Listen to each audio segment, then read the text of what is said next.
बिस्मिल्लाहिर्रहमानिर्रहीम। अस्सलाम वालेकुम नादरीन, आप यूट्यूब चैनल देख रहे हैं। मैं इमरान खान हूँ। मुस्लिम लीग नून ने वही किया जो वो हमेशा से करते चले आए हैं और एक नया कानून पास किया है।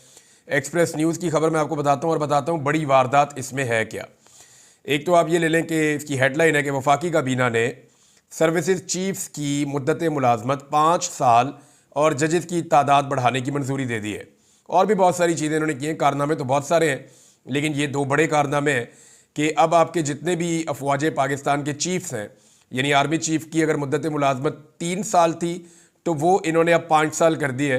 आर्मी चीफ 5 साल तक रहेंगे, यानी उन्हें अगर रिटायर होना था 2025 में 29 नवंबर को मौजूदा आर्मी चीफ को, तो अब वो रिटायर होंगे इस कानून साजी के बाद 2027 में जाके 29 नवंबर को। लेकिन क्या ये मामला चल पाएगा, यहीं पे एक वारदात है। लेकिन पहले खबर आपको मैं सुना दूं कि वफाकी काबीना ने सुप्रीम कोर्ट में जजेस की तादाद 34 कर दी है। यानी पहले कहा जा रहा था 23 की जाएगी, फिर कहा जा रहा था 25 की जाएगी, और अब कहा जा रहा है कि जी 34 की जाएगी और 34 की मंजूरी दे दी गई है। वो ये कहते हैं जी पहले हम 6 बढ़ा लेंगे, फिर 8 बढ़ा लेंगे, तो ऐसे हम बढ़ाते चले जाएंगे। तो 34 तक जजेस यानी दुगनी तादाद कर रहे हैं सुप्रीम कोर्ट ऑफ पाकिस्तान में जजेस की। और कर क्यों रहे हैं ये हम सब जानते हैं, क्योंकि हुकूमत चाहती है कि ऐसे जजेस की भर्ती कर दी जाए सुप्रीम कोर्ट ऑफ पाकिस्तान में, ताकि आइंदा 10-15 साल तक हुकूमत को प्रॉब्लम ना आए। ऐसे जजेस सुप्रीम कोर्ट ऑफ पाकिस्तान में मौजूद रहें जिनकी मौजूदगी में पीडीएम की सरकार या एस्टेब्लिशमेंट को कोई प्रॉब्लम ना हो और वो उन जजेस से अपना काम लेते रहे। एक तसलसल जो है वो इनका चलता रहे। बहरहाल अब उसमें ये बताया जा रहा है कि जनाब 34 जज हो जाएंगे और जितने भी आपके मिलिट्री के चीफ्स हैं, चाहे वो एयरफोर्स के होंगे या मेरे ख्याल में नेवी वाले भी और आर्मी चीफ भी, इन सब की मुद्दत मुलाजमत बढ़ जाएगी और इनकी मुद्दत मुलाजमत 5 साल हो जाएगी। पहले इनकी तैनाती 3 साल के लिए होती थी, तो यहाँ पे ये तरमीम भी कर दी गई है। इसके अलावा जो है वो 3 महीने तक 90 दिन तक किसी भी बंदे को उठा के गायब कर दो, सिक्योरिटी फोर्सेज को ये इख्तियार मिल गया। इसके बारे में फजलुर रहमान साहब ने बड़े सख्त बयान दिए हैं। फजलुर रहमान साहब पे वैसे क्या कहें, पहले भी बड़े सख्त बयान देते थे, लेकिन उनके बयान ही सख्त होते हैं, उसके बाद वो कहीं ना कहीं लचक पैदा करके कार्रवाई का हिस्सा बन जाते हैं। बहरहाल फजलुर रहमान साहब ने कहा कि जी 26वीं आईनी तरमीम की तौहीन आप कर रहे हैं और जमहूरियत के चेहरे के ऊपर आप कालक लगा रहे हैं। ये जो आप कर रहे हैं कि किसी को भी शक की बुनियाद पर 90 रोज़ अपनी तहवील में रखने और तहवील की मुद्दत में इजाफा करना मुल्क में सिविल मार्शल लॉ कायम करने के मुतरादिफ है। जमहूरियत के चेहरे पर यह एक धब्बा है। 26वीं आईनी तरमीम करते हुए कुछ चीज़ें तय हो गई थी, और जो चीज़ें तय हो गई थी अब उनके बाहर आप क्यों जा रहे हैं। यानी ये आर्मी एक्ट के जो मामला थे, ये 26वीं आईनी तरमीम में इनको तब्दील करने की कोशिश की जा रही थी, लेकिन उस वक्त क्योंकि फजलुर रहमान साहब ने और पीटीआई ने इसकी मुखालफत की थी, तो हुकूमत ने कहा ठीक है ये चीज़ें छोड़ दें, बाकी चीज़ें करवा दें। अब यहाँ वारदात क्या है जरा आप ये समझें। फजलुर रहमान साहब को लगता है समझ ही नहीं आई हुआ क्या है। ये जो आईनी बेंच हुकूमत ने बनवा लिया ना, 2 चीज़ें हुकूमत ने बड़ी अपने फेवर वाली मंजूर करवाई थी। एक जो जुडिशल कमीशन है उसके अंदर उन्होंने अपनी अक्सरियत पैदा कर दी। जुडिशल कमीशन का जो इजलास होना है उसको इस तरीके से कर दिया गया कि उसमें हुकूमत ने अपनी तादाद को बढ़ा लिया और हुकूमत चाहे तो जजेस की मर्जी के खिलाफ भी जजेस तैनात कर सकती है और आईनी बेंच भी बना सकती है। अब देखना यह है कि वहाँ पे जस्टिस याह्या अफरीदी साहब हुकूमत के साथ खड़े होते हैं या नहीं होते। उनका पहला टेस्ट अगर ये कहा जाए तो वो कल के दिन में है, तो पता चल जाएगा कि जस्टिस याह्या अफरीदी कहाँ खड़े होते हैं। आइन के साथ खड़े होते हैं, इंसाफ के साथ खड़े होते हैं, कानून के साथ खड़े होते हैं, या वो भी कंप्रोमाइज़ हो जाते हैं या कमज़ोर पड़ जाते हैं इस हुकूमत और इसकी फस्तायत के सामने। बहरहाल ये इस्लामाबाद हाई कोर्ट में भी कह रहे हैं जजेस की तादाद बढ़ा दी जाएगी। ये भी खबर एक जगह पे आई है कि 12 जजेस वहाँ पे भी कर दिए जाएंगे, ताकि जिन 6 जजेस ने खत लिखा है उनके अलावा दीगर जजेस भी तो होने चाहिए ना। इस्लामाबाद हाई कोर्ट में बंदों को अंदर रखना होता है, उन्हें कंट्रोल करना होता है, तो अपनी मर्जी के जजेस भी वहाँ पर भर्ती करने की कोशिश की जाएगी। हुकूमत की और एस्टेब्लिशमेंट की पूरी कोशिश है कि कुछ ना कुछ करके अदलिया को काबू कर लिया जाए। और वकला की तहरीक जो है उसको सिर्फ एक अच्छा सा नाम दिया है वकला ने, नहीं छटांगे, लेकिन वो तहरीक कहाँ पे है, आपको आइडिया है कहाँ पे है?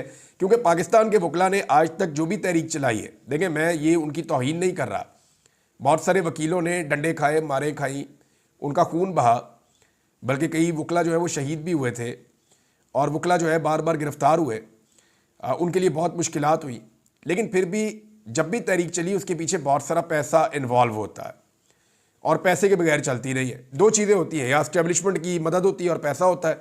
ये ना हो तो तहरीक हमने चलती हुई नॉर्मली देखी नहीं, और अगर चले तो उसको आगे बढ़ते हुए हमने नॉर्मली नहीं देखा। तो अभी नहीं छड्डांगे ये तो कह दिया वकला ने, लेकिन क्या वो इस सिलसिले को रोक सकते हैं? वारदात क्या है ये जरा समझिए। हुकूमत अगर अपनी मर्जी का आईनी बेंच बनाने में कामयाब हो जाती है और उनके पास एक ऐसा आईनी बेंच होता है जिसमें हुकूमत की मर्जी के मुताबिक चीज़ें होना शुरू हो जाती हैं, तो फिर हुकूमत सादा अक्सरियत से जो मर्जी कानून पास करती रहे इस असम्बली से, उसको चैलेंज करने के लिए आप कहाँ जाएंगे? उसको चैलेंज करने के लिए आप हमेशा जाएंगे अदालत में। सुप्रीम कोर्ट ऑफ पाकिस्तान में जाके आप चैलेंज करेंगे। तो जैसे ही आप सुप्रीम कोर्ट ऑफ पाकिस्तान में उसे चैलेंज करने जाएंगे तो ये एक आईनी मामला करार देकर आईनी बेंच के सामने भेज दिया जाएगा। अब आईनी बेंच में हुकूमत के पास अपनी मर्जी का बेंच मौजूद है, तो वहां पे हुकूमत को कोई प्रॉब्लम नहीं होगी। आपको मैं फिर आसानी से समझा देता हूं। हुकूमत ने अपनी मर्जी का एक बेंच बना दिया। ये पाकिस्तान दुनिया का वाहिद मुल्क बन गया है जहां पे पार्लियामेंटेरियंस या उस मुल्क के अवामी मुंतखब नुमाइंदे वो सुप्रीम कोर्ट ऑफ पाकिस्तान का एक बेंच तश्कील दे रहे हैं। वो जो सुप्रीम कोर्ट ऑफ पाकिस्तान का बेंच है वो हुकूमत की मर्जी का बनने जा रहा है।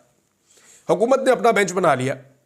अब इस हुकूमत जितनी भी कानून साजी या आइन साजी करेगी, हुकूमत आज के बाद असेंबली में जो भी करेगी या जो भी ऐसे इकदाम उठाएगी जिन्हें लोग आइन और कानून के खिलाफ समझेंगे, जब भी कोई उसे सुप्रीम कोर्ट ऑफ पाकिस्तान में चैलेंज करने जाएगा, पहले तो जो है वो जाके भारी फीस जमा कराएं, फिर आप उसको सुप्रीम कोर्ट ऑफ पाकिस्तान में चैलेंज करें।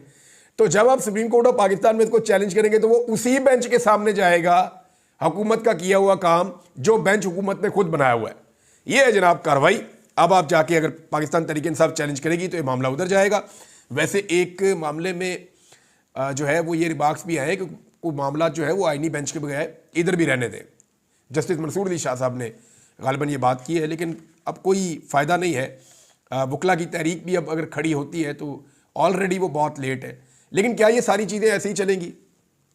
तो जवाब है कि नहीं। मेरे पास तो सादा जवाब ये है कि नहीं। पिछले 2.5 साल से सारा कुछ करके देख लिया, हर तरह की फस्तायत कर ली, बंदे उठा लिए, गायब कर लिए, टॉर्चर कर लिया, 10-20 हज़ार बंदा जेलों में डाल दिया। सारा कुछ करने के बावजूद IMF से पैसे मांग लिए, सब कुछ किया, क्या मुल्क चला?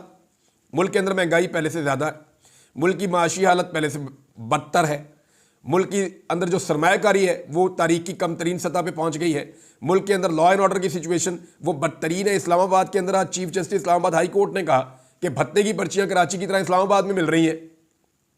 तो भाई ये सारी सिचुएशन मुल्क का बेड़ा गर्क ही हुआ है ना। तो 2.5 साल के तजर्बों में मुल्क का बेड़ा गर्क हुआ।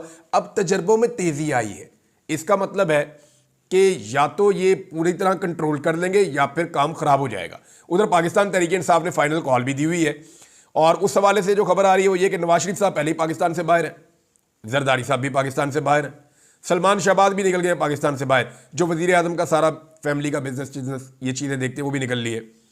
अब ये सारे तो चले गए पाकिस्तान से बाहर।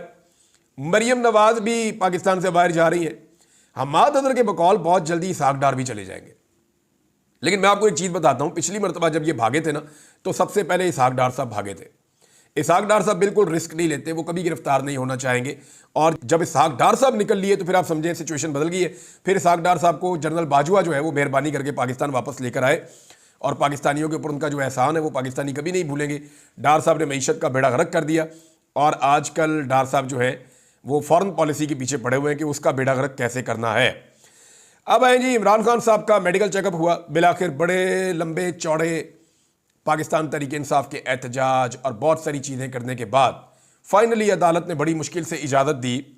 अब नवाज शरीफ साहब होते तो यही अदालत गारंटी मांगती थी, यही अदालत पूछती थी कि अगर मियाँ साहब को कुछ हो गया तो बताएं कौन जिम्मेदार है, कौन लिख कर देगा। ये अदालतों का रवैया था।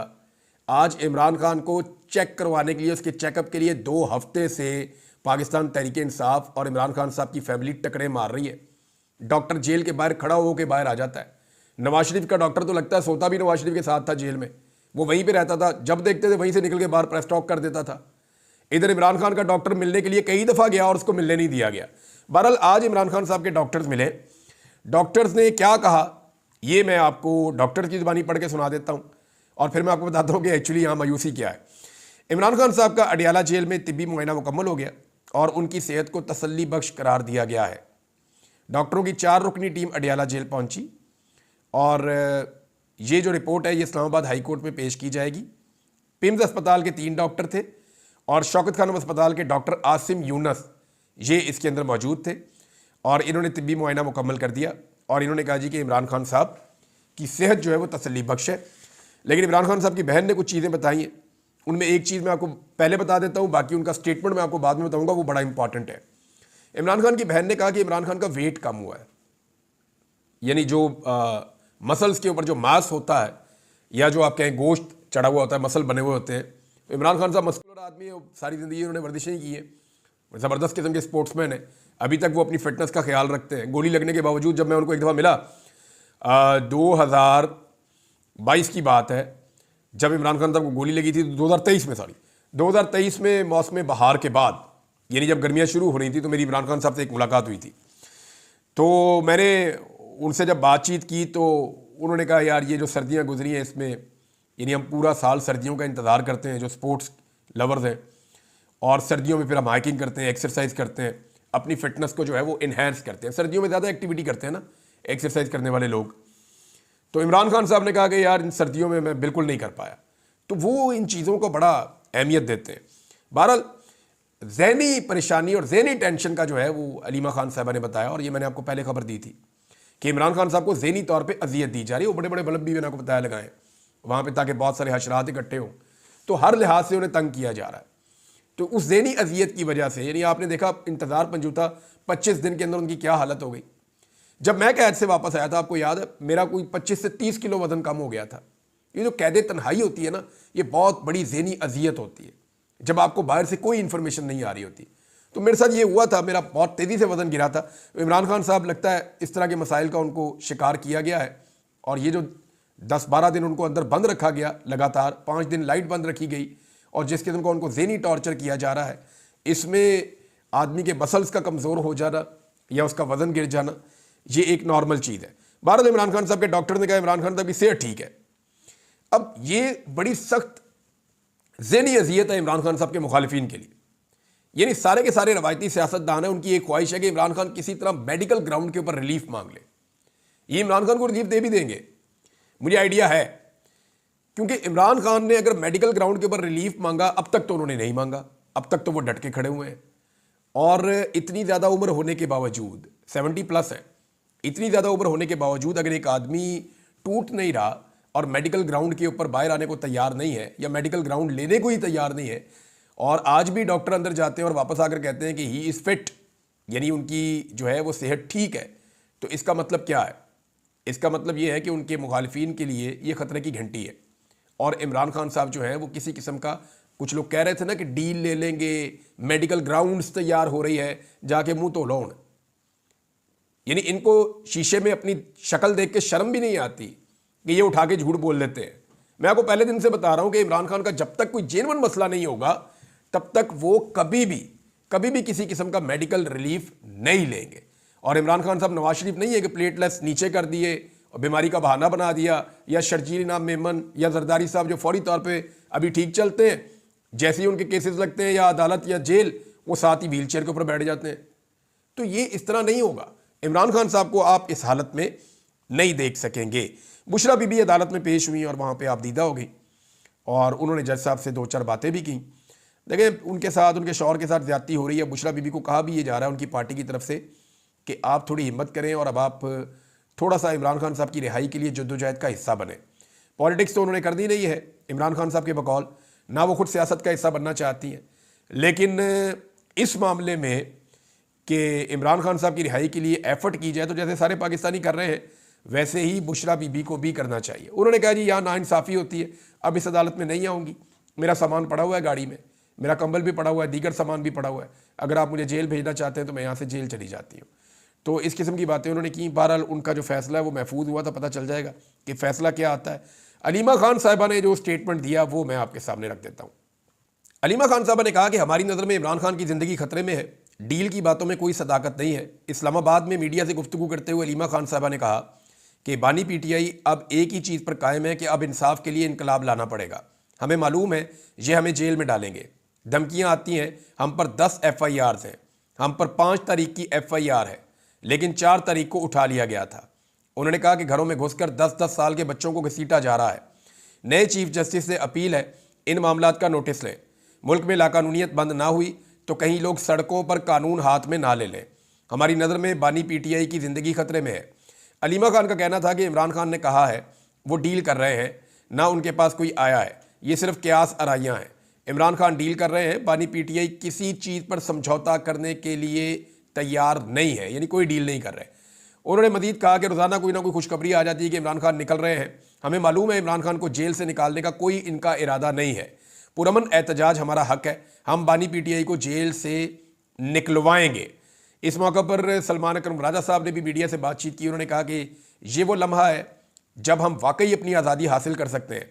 अगर आज हम उठ खड़े ना हुए तो एड़ियां रगड़ते मर जाएंगे। चादर चार दीवारी का कोई तकद्दुस नहीं है।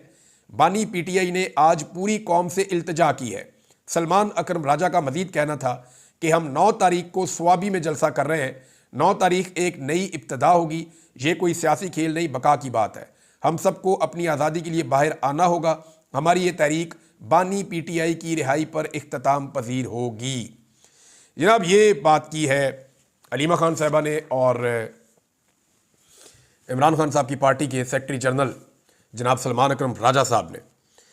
देखिए, एक चीज़ तो बड़ी कंफर्म होती जा रही है कि जो स्वाबी वाला एक एपिसोड करने जा रही है पाकिस्तान तहरीक इंसाफ, अगर स्वाबी के अंदर जलसा करना है और उस जलसे के इख्तिताम में अली अमीन गंडापुर साहब ने ये ऐलान करना है कि जी अब आप डिस्पर्स हो जाएं और लोग वापस अपने घरों को चले जाएं और हम आपको अगला लायामल देंगे, तो फिर तो ये एक लंबा मैच, टेस्ट मैच चलेगा और देखते हैं फिर मोमेंटम कैसे बनता है। लेकिन अगर स्वाबी में पाकिस्तान तहरीक इंसाफ बैठ जाती है और अपनी मतलूबा तादाद पूरा करना शुरू कर देती है कि बंदे आओ जी स्वाबी में पहुंचो सारे, और लोग जोक दर जोक स्वाबी में पहुंचना शुरू कर देते हैं और वहां पे अवाम का एक बहुत बड़ा सैलाब इकट्ठा करके ये इस्लामाबाद की जानिब बढ़ते हैं, तो सिचुएशन तब्दील हो जाएगी। फिर आप जितनी मर्जी आईनी तरमीमें कर लें, जितनी मर्जी कानून साजियाँ कर लें, वहाँ हसीना वाजिद ने भी बेशुमार कानून साजियाँ की हुई थी, बेशुमार आईनी तरमीमें की हुई थी, बहुत सारे अपने बंदे लगाए हुए थे, सारी की सारी भर्तियाँ अपने घर की हुई थी। तो हसीना वाजिद का बहुत कंट्रोल था बांग्लादेश में। लेकिन जब अवाम खड़ी होती है, ख़ासतौर पर नौजवान, तो सारा कुछ धड़ा रह जाता है। अब डिपेंड करता है कि पाकिस्तान तहरीक इंसाफ की क़यादत इस मरतबा अवाम को अकेला छोड़ती है या अवाम के साथ डट कर खड़ी हो जाती है। देखिए, पिछली मरतबा तो ये था ना कि जनाब वो MNAs को छुपाना है, आईनी तरमीम हो रही है। अब तो ये भी मामला नहीं है। और दूसरा, क्योंकि अली अमीन गंडापुर साहब को अब मेरे ख्याल में एक बड़ा सबक हासिल हो गया है कि भरोसा सिर्फ अपने लोगों पे करना है और भरोसा सिर्फ अवामी ताकत पे और अल्लाह रब्बुल इज़्ज़त पे करना है। अब तक के लिए इतना ही। अपना ख्याल रखिएगा, अपने चैनल का भी। अल्लाह हाफ़िज़।